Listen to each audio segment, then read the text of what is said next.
So we all saw Stefon Diggs on the sidelines, pretty much put his arms up at Josh Allen, like, "Hey, what are we doing here?" As Cincinnati just kind of steamrolled them, beat the brakes off of them. Now, Stefon Diggs has had episodes like this before. I don't think he's a diva. I do think he's emotional. That's just kind of part of his DNA. I talk about being humble in the NFL and how NFL always sets the balance of every player. And don't get me wrong, you're playing in the NFL, you make it to the a divisional round, and you're a top receiver.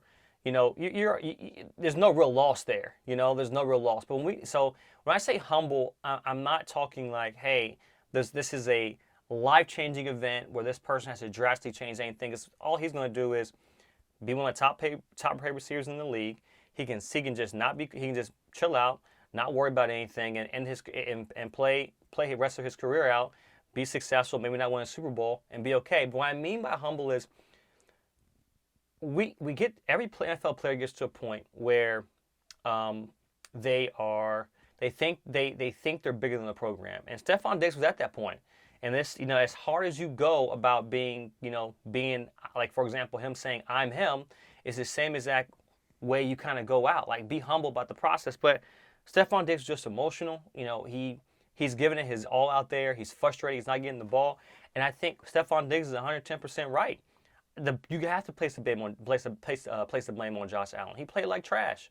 You have a top tier receiver, Stefon Diggs. You have Gabe Davis, who's a solid number 2 receiver. You have Bees. You have Dawson Knox. You have weapons out there. So why aren't you winning? Is it the coaches or is it Josh Allen? And so Stefon Diggs went out to the locker room. Didn't shake anybody's hand. Duke Johnson pulled him back. He came back, listened to Sean McDermott's speech, and then he left out immediately. And then he went on Twitter to say, "Do you expect me to be angry? Pretty much expect me to be upset with happy with what's going on? No, that's not our standard." That's true. It isn't the standard, and I think that where I think no one's really saying it, and people don't want to say it because I talked about this. They don't want to say Josh. They don't want to question Josh Allen. They don't want to if you look at throughout the whole season, right? We marvel at Josh Allen, but we're not questioning Josh Allen, and that's unfamiliar territory that people don't want to tap into. Josh Allen has a lot of great intangibles, but his level of play is not a recipe for winning, especially those big games. He hasn't played well. He hasn't won those. I was like, he's played well the Chiefs last year.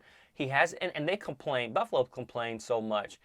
It's the NFL. If you get the ball, great, go ahead and score. If you don't, stop them. Right? It's not about it being an offensive league, everybody getting a turn. It's just, hey, look, whoever gets it gets it. I like how a coin toss flips it. This is not college football, but Josh Allen played big in that game, but he flops. He complained about that. He's not. I'm sure he's taking responsibility for what happened, but there has to be a great responsibility to a point when we question Josh Allen. We may not see it now, but we may see it next year. Hey, it's the same story. Buffalo looks great. Everyone had Buffalo Super Bowl contenders, but if you watch them, they were not Super Bowl contender. But we live around this myth of the obsessional quarterbacks that have the physique that we like, right? Josh Allen, 6'5", 240, he can run the ball, he lowers his shoulder. The same things we marvel at Josh Allen are the same things we question about Lamar Jackson, are the same things we question about Jalen Hurts, are the same things we question about these other quarterbacks. But when it comes to consistent accuracy, consistent deep ball, understanding zone concepts, protection, these are things that he lacks. And the elephant in the room, where Stefon Diggs is right, and he's looking at, even though Josh Allen's his boy, you got to look at him and say, hey, you're getting all this praise and glory of us for us winning, but when it's time to play big, you're non-existent. So I think Stefon Diggs is right. I think he has a right to I think he's doing it in a way where he's not placing the blame on Josh Allen. I don't think he leaves, but Josh Allen has to be in question here, and we have to stop protecting Josh Allen. And, we've been through this story 3-4 years where Buffalo is supposed to be a team, and he hasn't performed. He hasn't won that big game. And I'm sorry, at this point, something's got to change. And It's either, hey, Josh Allen, it's time for you to win, or we're going to bring somebody or trade him for somebody who can win. But Buffalo is married to Josh Allen. You know, I don't think they're necessarily married to Stefon Diggs, but they're married to Josh Allen. And they're gonna get rid of anybody else before they get rid of Josh Allen, because that idea of Josh Allen being the guy. He very well may be the Phillip Rivers of this league. You know, it's a great quarterback, but never ever get over the hump. And I think that is what Duke Johnson said. Hey, look, we have everything, but why don't we get over? I'm sorry, Isaiah McKenzie on his exit meeting. We have everything we need, but why aren't we getting over the hump? And it's because of Josh Allen.